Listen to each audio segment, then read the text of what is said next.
Hi everyone, in this video we will show you how to get unbanned from Roblox Revels.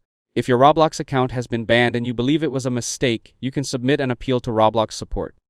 Keep in mind that appeals must usually be submitted within 30 days of the moderation action, and you can only submit one appeal for the same incident. Now let's get started. First, open your web browser and go to the Roblox support page. If possible, sign into your Roblox account before submitting your appeal. This helps Roblox identify your account more quickly.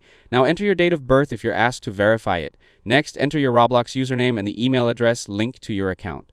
Under Issue Details, select the platform you play on. Then choose Moderation as the Help category. After that, select Appeal Account. Now explain why you believe your account should be unbanned. Keep your message clear, polite, and honest. Include any important information that may help Roblox review your case. Once you've filled in all the required information, click Submit to send your appeal. After submitting, wait for Roblox support to review your request. Responses are often sent within 24 to 48 hours, although it may take longer depending on the number of requests they're handling. Remember, only the owner of the Roblox account can submit an appeal, and once your appeal has been reviewed, you can't submit another appeal for the same moderation action.